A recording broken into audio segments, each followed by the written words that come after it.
Hello दोस्तों, welcome back once again to our channel billion education. My name is Yash और आज साथियों हम पढ़ने वाले हैं स्ट्रक्चर ऑफ मोनोसेकेराइड्स के बारे में। ओके, तो चलिए देखते हैं क्या होता है मोनोसेकेराइड्स। जहाँ तक अगर आपने मेरी इसके पहली वाली वीडियो देखी है तो आप सबने ये तो जाना ही होगा कि मोनोसेकेराइड्स होते हैं polyhydroxy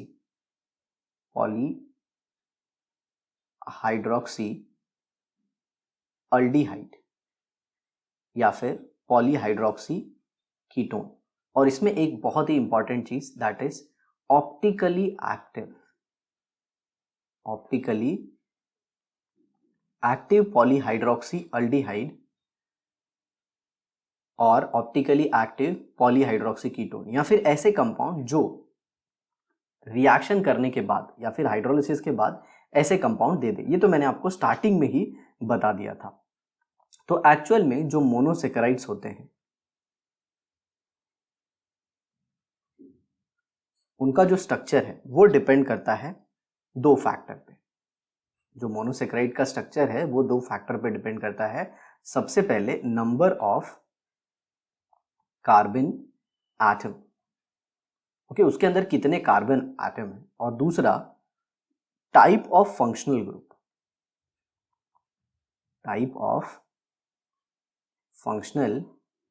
group along with aldehyde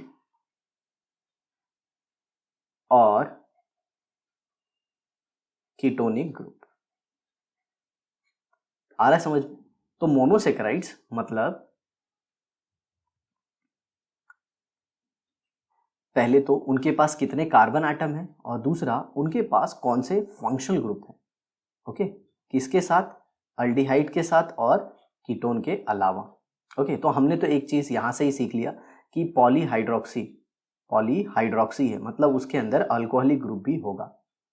okay, aldehyde और कीटोन के अलावा। समझ में आ रहा है? या फिर आप ऐसे कह सकते हो मोनोसेकेराइड्स का जो स्ट्रक्चर है वो डिपेंड करता है number of carbon atom and second one is type of functional group along with ये वाला पार्ट हम कैंसिल कर देते हैं, along with हाइड्रोक्सिल ग्रुप ले लेते हैं। क्या ले लेते हैं? हाइड्रोक्सिल ग्रुप, क्योंकि वो दोनों में ही कॉमन होता है।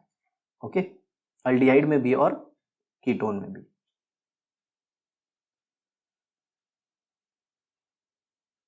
along with hydroxyl group. चलिए, तो इस बेसिस पे जो मोनोसेकेराइड है हमने इसको दो कैटेगरी में क्लासिफाई कर दिया। सबसे पहले इसके अंदर कौन सा मेजर फंक्शनल ग्रुप है, तो आप सबको पता है जो मेजर फंक्शनल ग्रुप है वो है अल्डिहाइड एंड कीटोन। तो इसके एक टाइप को बोल दिया हमने अल्डोज, मतलब जिसमें अल्डिहाइड एक फंक्शनल ग्रुप होगा। और दूसरा टाइप क्या होगा आप खुद से भी प्रेडिक्ट कर सकते हैं। दूसरा टाइप जो होगा उसको बोलेंगे कीटोज। बताइए क्यों? क्योंकि उसके अंदर कीटोनिक ग्रुप होगा। तो पहला वाला हो गया पॉलीहाइड्रोक्सी अल्डिहाइड, जिसको हमने शॉर्ट में क्या बोल दिया? अल्डोज। और दूसरा आ गया पॉलीहाइड्रोक्सी कीटोन, क्योंकि यहां पे मैंने बताया क्या था, एक तो number of carbon atom important है, एक कार्बन, दो कार्बन, तीन कार्बन, चार कार्बन, कितना कार्बन, और दूसरा जो था वो था type of functional group along with hydroxyl group. तो along with हाइड्रोक्सिल इसमें कौन सा ग्रुप है? अल्डिहाइडिक ग्रुप है। और इसमें कौन सा ग्रुप है? कीटोनिक ग्रुप है। इसीलिए इसको क्या बोला? अल्डोज। देखिए, कार्बोहाइड्रेट केमिस्ट्री में अल्ड मतलब होता है अल्डिहाइडिक फंक्शनल ग्रुप और ओज मतलब होता है शुगर या फिर कार्बोहाइड्रेट, और ये ओज लिया गया है ग्रीक लेटर से। समझ में आया? तो इसको क्या बोलेंगे? इसको बोलेंगे कीटोसिस। समझ में आया? तो एक हो गया अल्डोज और एक हो गया कीटोज। ओके, अब जरा देखिए यहां पे जो क्लासिफिकेशन है मोनोसेकेराइड का, अब वो हम करने वाले हैं depending upon number of carbon atom. तो मिनिमम कितने कार्बन एटम होने चाहिए? तो ये देखिए, एक कार्बन एटम सपोज मैंने ले लिया, इसके ऊपर लगा दिया मान लीजिए मैंने अल्डिहाइडिक फंक्शनल ग्रुप। अब इसके ऊपर लगा दिया मैंने क्या, एक मान लीजिए ऐसे CH2 ग्रुप लगा दिया। कौन सा ग्रुप लगा दिया? CH2। और फिर उसको लगा दिया मैंने OH। तो यहाँ पे मैंने लगा दिया ये CH ग्रुप और इसको लगा दिया OH। ओके, इसको भी कोई दूसरा ग्रुप अटैच होना चाहिए। नो डाउट इस कार्बन को मैं एक और हाइड्रोजन अटैच नहीं कर सकता, इस कार्बन को मैं एक और हाइड्रोजन अटैच नहीं कर सकता, ये दूसरा ग्रुप के बदले हाइड्रोजन नहीं अटैच कर सकता। समझ में आ रहा है क्यों? क्योंकि अगर मैंने इसको हाइड्रोजन अटैच किया, चलिए मैं एक बार फिर से बना के बताता हूँ। मान लीजिए इस कार्बन को मैंने अगर एक ऐसे हाइड्रोजन और अटैच कर दिया और ऐसे करा दिया, तब तो ये कार्बन ऑप्टिकली एक्टिव नहीं होगा। क्यों नहीं होगा? क्योंकि सिंपल सी बात है, इसके अंदर दो दो हाइड्रोजन हो गए, और अगर दो दो हाइड्रोजन हो गए तो इसके अंदर एलिमेंट ऑफ सिमेट्री आ जाएगी। अब जिसको एलिमेंट ऑफ सिमेट्री नहीं पता है उनको सिंपल भाषा में बोलूंगा कि ये कार्बन कायरल नहीं होगा, क्योंकि कायरल कार्बन क्या होता है? एक ऐसा कार्बन जो sp3 हाइब्रिडाइज हो और जिसकी चारों वैलेंसी अलग अलग ग्रुप से सेटिस्फाई हो मेरे भाई। बट यहाँ पे तो चारों वैलेंसी में दो तो हाइड्रोजन ही सेटिस्फाई कर गया, मतलब सिंपल सी बात है, इसमें दो हाइड्रोजन नहीं आने वाले हैं। ओके, तो इसमें होगा एक हाइड्रोजन और एक हो जाएगा OH, और यहाँ पे कोई दूसरा ग्रुप आएगा। आया समझ में? क्योंकि डेफिनेशन आप भूलिएगा मत, ये पॉलीहाइड्रोक्सी है, मतलब इसमें एक से ज्यादा OH ग्रुप तो होना ही चाहिए, मतलब इस कार्बन पे एक और OH आएगा। आ गया समझ में? और फिर यहाँ पे बचे हुए दो वैलेंसी नो डाउट H2 पूरा करेगा, तो यहाँ पे ऑप्टिकली एक्टिव सेंटर ये क्रिएट हो गया। आया समझ में? तो मिनिमम 3 कार्बन तो आपको चाहिए ही चाहिए, मिनिमम 3 कार्बन तो चाहिए, क्योंकि मिनिमम 2 कार्बन को तो OH लगाना होगा, क्योंकि एक कार्बन पे 2 OH नहीं लगा सकते। आपकी डेफिनेशन में ही है मेरे दोस्त, पॉलीहाइड्रोक्सी। क्या है? पॉलीहाइड्रोक्सी। पॉलीहाइड्रोक्सी मतलब एक से ज्यादा हाइड्रोक्सी, तो एक से ज्यादा अगर OH ग्रुप चाहिए तो 2 कार्बन तो मिनिमम उसके लिए चाहिए, और दूसरा क्या है? अल्डिहाइड या कीटोन, तो फिर ये भी तो होना चाहिए। तो मिनिमम 3 कार्बन से ही स्टार्ट होगा क्या? हमारा मोनोसेकेराइड।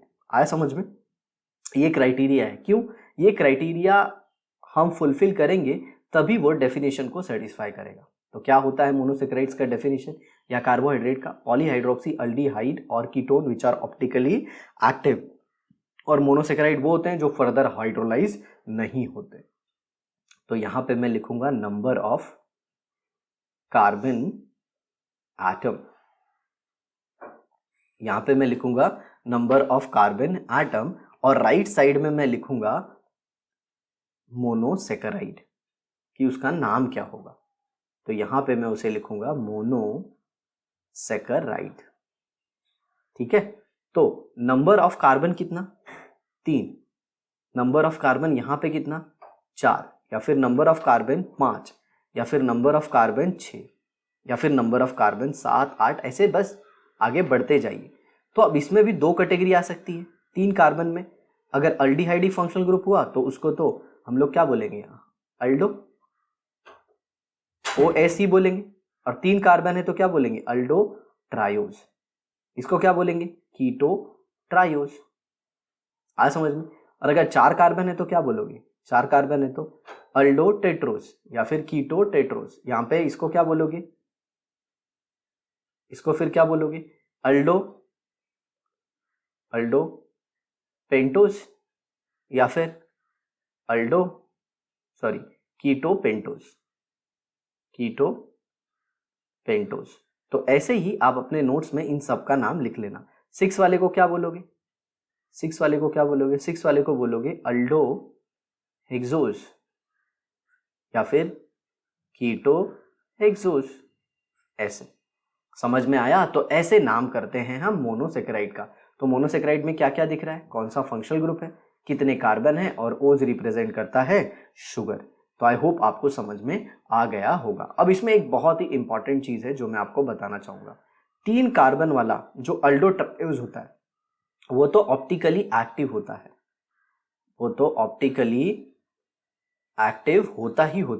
बट जो कीटो ट्रायोज होता है वो ऑप्टिकली इनएक्टिव होता है। ये बहुत इंपॉर्टेंट है। वो क्या होता है? Optically inactive. तब तो सर ये डेफिनेशन के अगेंस्ट है। जी हाँ बेटा, डेफिनेशन के अगेंस्ट है और ये ऑप्टिकली इनएक्टिव मिला। कैसे? जरा इसका स्ट्रक्चर देखिए।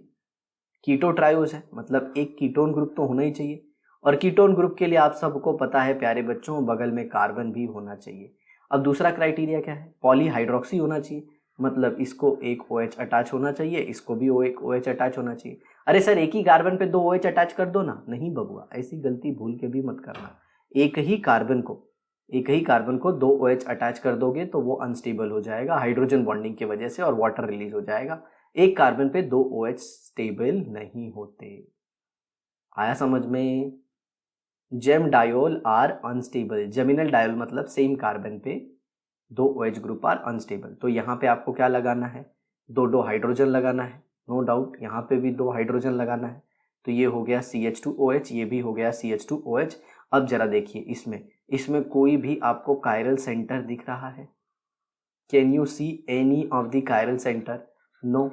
आप कायरल सेंटर नहीं देख रहे हो तो ये वाला जो कीटो ट्रायोज है ये होता है ऑप्टिकली इनएक्टिव। तो याद रख लेना, all monosaccharides are optically active का ये एक एक्सेप्शन है मेरे दोस्त।